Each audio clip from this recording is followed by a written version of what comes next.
ముందు వరకు వంగా గీత గారు బాగా చేశారు, లేకపోతే ఆవిడ మీద చాలా పాజిటివ్ ఇది ఉంది, ఆవిడే వస్తారు అనే మాట కూడా గట్టిగా వినిపిస్తుంది.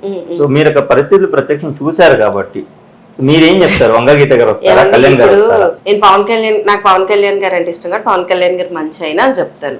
మీకు వంగా గీత గారు ఇష్టం అనుకోండి, మీరు వంగా గీత గారు ఇష్టం అని చెప్తారు. మనం చెప్పేది ప్రజలు చెప్పాలి ఎవరు మంచి ఎవరు చెడు అనేది, వాళ్ళు చెప్తారు ఈసారి గట్టిగానే. సో 1,00,000 మెజారిటీ వస్తుంది అనేది బాగా వినిపిస్తుంది. ఇప్పుడు కాదు, ఆల్మోస్ట్ ఆయన పిఠాపురంలో అడుగు పెట్టిన దగ్గర నుంచి అక్కడ పోటీ చేస్తున్నానని కన్ఫర్మ్ అయిన దగ్గర నుంచి కూడా ఖచ్చితంగా 1,00,000 మెజారిటీ కళ్యాణ్ గారికి పిఠాపురంలో వస్తుంది అనేది డ్యామ్ షూర్ గా చెప్తున్నారు. సో అంత మెజారిటీ వచ్చే అవకాశం ఉందంటారా? అంటే ఆ రేంజ్ లో జరిగిందా ఓటింగ్ అక్కడ? ఐ థింక్ జరిగిందండి. అంటే మెజారిటీ గురించి నేను మాట్లాడలేదు, ఎందుకంటే మనకు తెలీదు, దాని గురించి అనుభవం లేదు కాబట్టి చెప్పలేకపోతున్నాను. బట్ ఓటింగ్ అయితే చాలా బాగా జరిగింది. జనసేన గెలవడం అనేది అయితే 100% రాసి పెట్టుకోవచ్చు. ఎందుకంటే ప్రజలు నిర్ణయిస్తున్నారు అక్కడ. మనం వెళ్ళి ప్రచారం చేసామనో లేదా ఒక సినిమా స్టార్ వచ్చాడనో కాదు. ఎందుకంటే ఒకప్పుడు పిఠాపురం అంటే కాకినాడ పక్కన ఒక చిన్న ఊరు పిఠాపురం ఉంది అని చాలా మంది తెలీదు. బట్ ఈ రోజు పిఠాపురం మొత్తం తెలుసు, రాష్ట్రం మొత్తం తెలుసు. అసలు అందరూ ఒక్కసారిగా తొంగి చూసిన ప్లేస్ ఏదైనా ఉందంటే పిఠాపురం. అది ఎవరి వల్ల? పవన్ కళ్యాణ్ గారి వల్ల. సో వాళ్ళ ఊరికి ఇంత గర్వకారణమైన పవన్ కళ్యాణ్ గారిని ఓటేసి గెలిపించుకొని మంచి నాయకుడిగా వాళ్ళు నిలబెట్టుకుంటారని నేను అనుకుంటున్నాను. ఇప్పుడు ఈ ప్రచారం చేస్తున్న టైంలోనే మీరు ఒక ప్రెస్ మీట్ లాంటిది కండక్ట్ చేసినప్పుడు జగన్ గారి గురించి ఒక కామెంట్ ఏదో చేశారు. సో ఎందుకు అంత ఎమోషనల్ అయ్యారు? లేదు, అక్కడ నాకు ఎవరి మీద కోపం లేదండి. ఎందుకంటే ఇప్పుడు పేద ప్రజలకు అన్యాయం జరుగుతుంది కానీ డైరెక్ట్ గా మనకని కాదు. అండ్ ఇంకొకటి ముందు వెనకాల కట్ చేసి అది ఏదైతే ఫ్లో ఉందో అది ముందు వెనకాల కట్ చేసి ఏదైతే వాళ్ళకి అవసరం అది మాత్రం అవతల పార్టీ వాళ్ళు పెట్టుకొని అన్ని లెటర్స్ లో బూతులు తిట్టారు. అది వాళ్ళ సంస్కారం, మనం ఏం చేయలేం. ఇప్పుడు పవన్ కళ్యాణ్ గారికి 3 పెళ్లి లేని 4 పెళ్లి లేని ఒక అమ్మాయిని మీరు తిడుతున్నారు కదా. సో వాళ్ళని అంత స్టార్దం ఉన్న హీరో వైఫ్లే మీరు తిడుతున్నారు. నేను ఎంత అండి చెప్పండి, ఊడతంతా తిట్టుకొని అండి. వాళ్ళు సరదా, వాళ్ళు హ్యాపీ ఫీల్ అయ్యారు కదా. వాళ్ళే మన వల్ల 10 మంది సంతోషపడ్డారు, ఆ బూతులు తిట్టుకొని సంతోషపడ్డారు. వాళ్ళ సైకోయిజం అంతే, వదిలేయాలి అంతే. దానికి నేనేం ఫీల్ అవ్వలేదండి. ఎందుకంటే నేను ఒక మంచి పని కోసం వెళ్ళాను. ఈ మంచి పని వెలుగులోకి వచ్చిన రోజు ఖచ్చితంగా అందరూ ఫీల్ అవుతారు ఎవరైతే పెట్టారో. అండ్ చాలా మంది పార్టీలు మారిపోయారు ఈసారి. ఎవరైతే అపోని పార్టీ ఉన్నారో వాళ్ళందరూ జనసేనకు కూడా వచ్చారు. మరి వీళ్ళు కూడా బూతులు పెట్టిన వాళ్ళు కూడా ఏదో ఒక రోజు వస్తారు ఖచ్చితంగా. ఆ రోజు వాళ్ళకి అర్థమవుతుంది, అయ్యో అనవసరంగా ఒక ఆడపిల్లని మనం తిట్టాము అనేసి. సో వాళ్ళు ఫీల్ అవుతారు. అంటే ఇప్పుడు మీరు అక్కడ ప్రచారంలో ఎవరైనా మీతో అంటే కూటమి గురించి నెగిటివ్ గా మాట్లాడిన వాళ్ళు ఎవరైనా ఉన్నారా? ఎందుకంటున్నానంటే అంతకుముందు వరకు ఉన్న సినారే వేరు.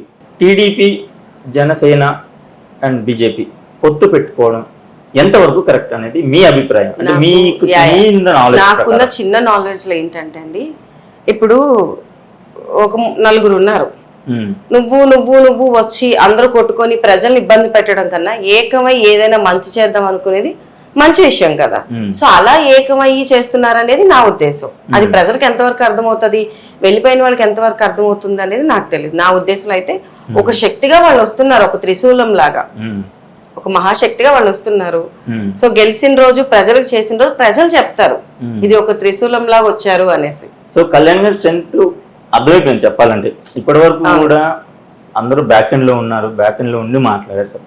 బట్ ఒక్కసారిగా పిఠాపురంలో ఈ వాతావరణం నెలకొన్న తర్వాత చిరంజీవి గారు 5 కోట్ల విరాళం ఇచ్చిన దగ్గర నుంచి ఆయన వీడియో బయట రిలీజ్ చేసే దగ్గర నుంచి ఆయన స్టైల్లో ప్రమోట్ చేశారు.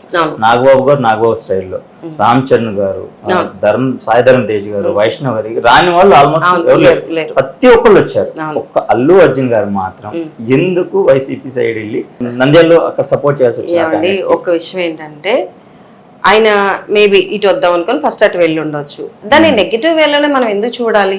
యాజ్ అ ఫ్రెండ్ గా అండ్ ఇప్పుడు నేను ఉన్నాను, నా ఫ్యామిలీ మొత్తం అవతల పార్టీ, నేను వచ్చాను అంటే నేను చెడ్డ అనేసా?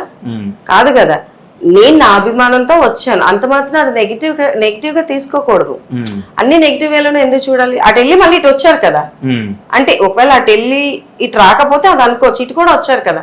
అంటే యాజ్ అ ఫ్రెండ్ గా ఫస్ట్ పుష్ చేయాలని వెళ్ళారు, ఆయన చేశారు, వచ్చారు, ఇటు కూడా వచ్చారు కదా. అంటే నేను ఎప్పుడు మాట ఇచ్చాను, ఆ సందర్భం వచ్చినప్పుడు అదే మెగా ఫ్యామిలీ అండి. ఒకసారి మాట ఇస్తే మాట తప్పరు, అందుకనే వెళ్ళారు. అంటే ఫ్యామిలీని సైతం కూడా లెక్క చేయకుండా వెళ్ళారంటే ఇచ్చిన మాటకి కట్టుబడుతుంది ఆ ఫ్యామిలీ. అల్లు అరవింద్ గారేమో కళ్యాణ్ గారితో ఉన్నారు, అర్జున్ గారు ఏమో నంద్యాల వెళ్ళేసి అక్కడ ఉన్నారు. సో దీని గురించి పెద్ద డిస్కషన్ సోషల్ మీడియా.